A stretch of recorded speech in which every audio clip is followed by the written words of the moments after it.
तो हेलो सभी को, गुड मॉर्निंग। कल हम लोगों ने देखा था what is AI, what is the definition of AI, AI है क्या एक्चुअल में। आज हम देखने वाले हैं बहुत ही कॉमन कन्फ्यूजन जो लोगों को होता है AI M L D L के बीच में। AI stand for artificial intelligence, AI मतलब एक आर्टिफिशियल इंटेलिजेंस। अभी मैं थोड़ा सा मतलब बताऊँगा। M L stand for machine learning, M L का फुल फॉर्म होता है machine learning, and D L का मतलब होता है डीप लर्निंग। यहाँ ड्राइविंग लाइसेंस की बात नहीं हो रही है, ठीक है ना। तो सबसे पहले शुरू करते हैं आर्टिफिशियल इंटेलिजेंस से। आर्टिफिशियल इंटेलिजेंस एक बहुत ही बड़ी फील्ड है यार। उसके अंदर ये सब सारी चीज़ें आती हैं, एम एल डी एल वगैरह। ए आई एक बहुत बड़ी फील्ड है। एआई का सिंपल से मतलब होता है मशीन को इंटेलिजेंट बनाना, ठीक है ना। मशीन को इंटेलिजेंट बनाना।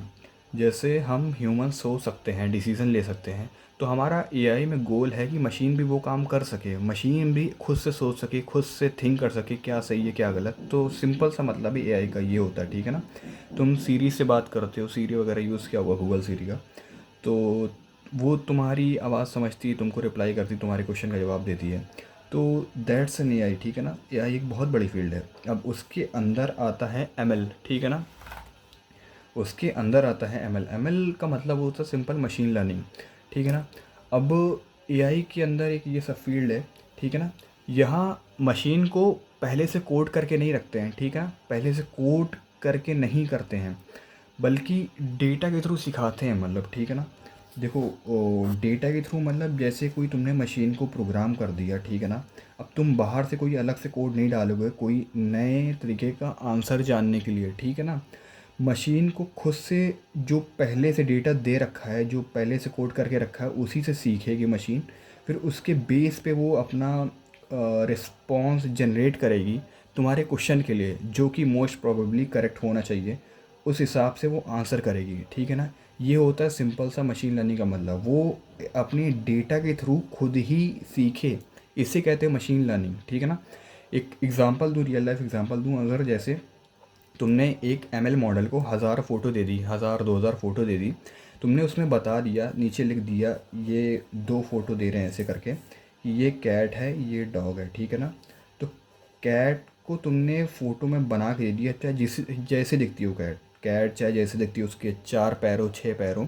डॉग को तुमने बता दिया 2 पैरों पे चलता है, तो ठीक है ना। तो तुमने 1000 फ़ोटो ऐसी दे दी, तुमने मशीन को ट्रेन कराना चालू किया, ठीक है ना।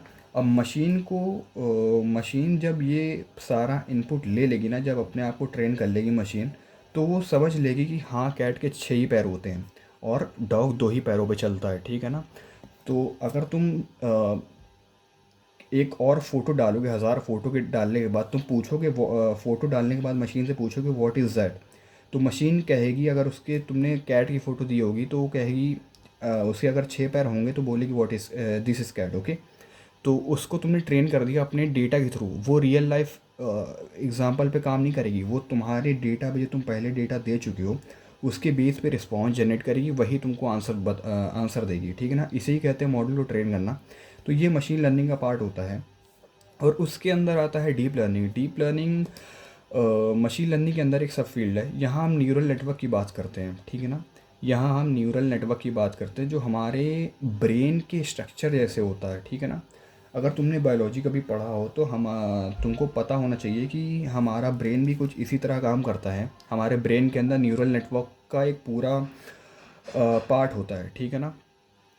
पूरा न्यूरल नेटवर्क का पार्ट होता है जो कि मैसेज को कन्वे कराने का काम करता है from all over part of the body, मतलब सारे बॉडी ऑर्गन्स, सारे बॉडी पार्ट से दिमाग तक जो मैसेज कन्वे कराता है, तो वो हमारा न्यूरल नेटवर्क काम करता है, ठीक है ना। यहाँ डीएल का सिंपल मतलब है, इसको हम आर्टिफिशियली क्रिएट करते हैं, ठीक है ना। इसको ऐसा कुछ बनाते हैं जो दिमाग के हूबहू कॉपी हो, मतलब उसके अंदर भी न्यूरल नेटवर्क हो, आर्टिफिशियल न्यूरल नेटवर्क, ठीक है ना। ये आगे पढ़ोगे डीप लर्निंग में, एएनएन क्या होता है, सीएनएन क्या होता है, ये आगे चल के हम लोग सीखने वाले हैं, बहुत मज़ा आएगा उन सब चीज़ों में। तो सिंपल सा मतलब यही होता है डीप लर्निंग का, कि ये एक और कोर फील्ड है जो और कॉम्प्लेक्स चीज़ों पे काम कर सके, ठीक है ना। सिंपल सा मतलब होता है डीप लर्निंग का। क्योंकि जैसे जैसे हम आगे बढ़ते जा रहे हैं एआई के अंदर, एमएल, एमएल के अंदर डीएल, तो बहुत टॉपिक कोर होता जा रहा है, कॉम्प्लेक्स होता जा रहा है, ठीक है ना। इसका रियल वर्ल्ड बेस्ड एग्जांपल दूँ तो तुम्हारे फ़ोन का जो फेस आईडी है, तुम्हारा वो चेहरा रिकॉग्नाइज करके रखा है कि तुम ऐसे दिखते हो जैसे दिखते हो, तो तुम्हारे फेस के अकॉर्डिंग ही वो खुल जाता है। किसी और का फेस लगाओगे तो नहीं खुलेगा। तो इसमें भी डीप लर्निंग ही काम हो रहा है, ठीक है ना। तो एआई जस्ट एक ह्यूमन ब्रेन है, ठीक है ना। एआई जस्ट एक ह्यूमन ब्रेन है। मशीन लर्निंग मतलब उसको सिखाना, डीप लर्निंग मतलब न्यूरल स्ट्रक्चर, उसका स्ट्रक्चर कैसा है, ठीक है ना। तो ये रहा A I M L D L के बीच में डिफरेंस। तो आने वाली वीडियो में हम लोग काफ़ी अच्छी अच्छी चीज़ें सीखेंगे। टिल देन आप लोग बने रहना वीडियो पे। Okay, bye.